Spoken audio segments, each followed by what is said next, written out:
Selanjutnya kita akan simak informasi yang terpopuler dari situs cnbcindonesia.com yang menjadi sorotan pasar keuangan dalam Hot News. Kita ke informasi pertama.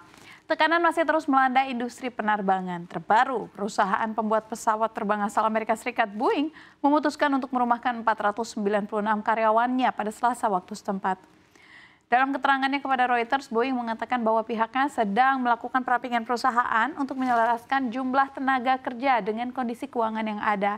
PHK merupakan bagian dari pemangkasan lebih luas yang diperkirakan akan mempengaruhi total 17.000 pekerjaan Boeing, sekitar 10% dari tenaga kerja global perusahaan, baik melalui program perumahan karyawan atau dengan tidak mengisi lowongan.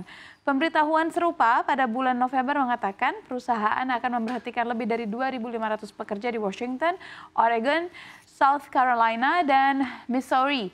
Negara bagian Washington, tempat Boeing memiliki 60.000 tenaga kerja di pabrik Painfield, Everett, merupakan yang paling mempengaruhi ataupun terpengaruh oleh PHK tersebut.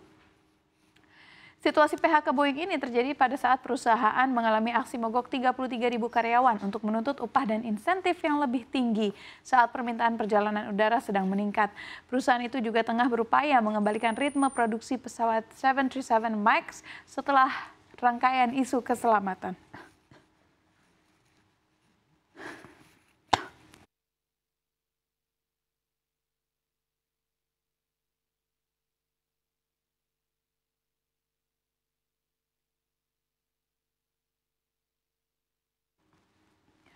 Korea Utara memberi respon resmi terkait situasi yang sedang terjadi di Korea Selatan. Hal ini terlihat dari pemberitaan resmi media pemerintah dalam sebuah komentar.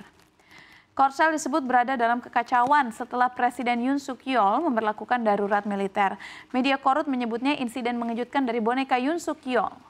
Di mana media Korea Utara juga menulis insiden mengejutkan dari boneka Yoon Suk Yeol ini yang menghadapi pemakzulan dan krisis pemerintahan tiba-tiba mengumumkan dekret darurat militer dan tanpa ragu-ragu menggunakan senjata dan pisau kediktatoran fasisnya telah menimbulkan kekacauan di seluruh Korsel. Para komentator menggambarkan pernyataan darurat militer yang tiba-tiba dari Yoon sebagai langkah putus asa dan bahwa kehidupan politik Yoon Suk Yeol bisa berakhir lebih awal.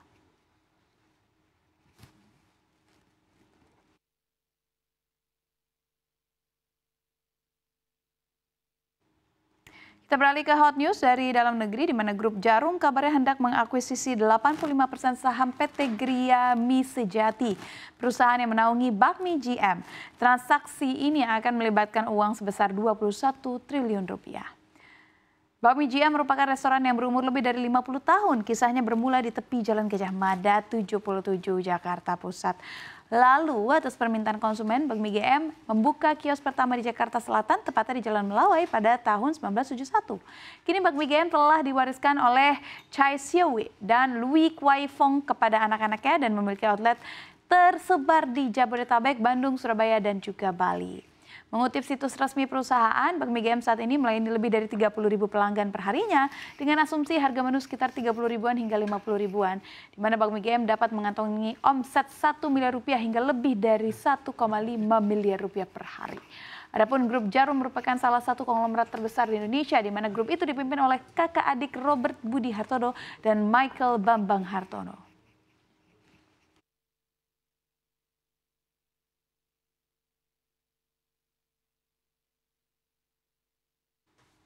Penipuan phishing terkait Gmail dengan memanfaatkan artificial intelligence terungkap dalam sebuah laporan. Calon korban disebut mendapatkan telepon yang diklaim berasal dari pihak Google Sydney. Konsultan solusi Microsoft, Sam Mitrovic, mengungkapkan bahwa pernah menerima notifikasi soal pemulihan akun namun ditolaknya. Pemberitahuan dari telepon dari pihak Google Sydney dikirimkan 40 menit kemudian. Modus serupa kembali terjadi seminggu kemudian. Kali ini dia mengangkat telepon yang masuk dan dia menjelaskan seseorang yang berasal dari Amerika Serikat berada di seberang telepon. Pria tersebut menurut penuturan dari Mitrovic mengaku dari Google Support. Telepon itu menjelaskan akun Mitrovic melakukan aktivitas mencurigakan dan seorang penyerang juga telah mengakses akun dan mengunduh data di dalamnya selama seminggu terakhir. Namun akhirnya Mitrovic menyadari yang menelponnya adalah sebuah mesin. Dia mengingatkan modus penipuan kian canggih karena banyak orang yang terperdaya. Salah satu yang bisa dilakukan adalah untuk menghindari menjadi korban dengan tidak terburu-buru memeriksa pesan yang masuk. Biasanya pesan yang masuk akan dibuat dengan rasa urgensi agar korban langsung menuruti apa yang diminta. Jangan lupa memeriksa alamat email atau informasi yang masuk. Pastikan informasi berasal dari perusahaan yang terpercaya.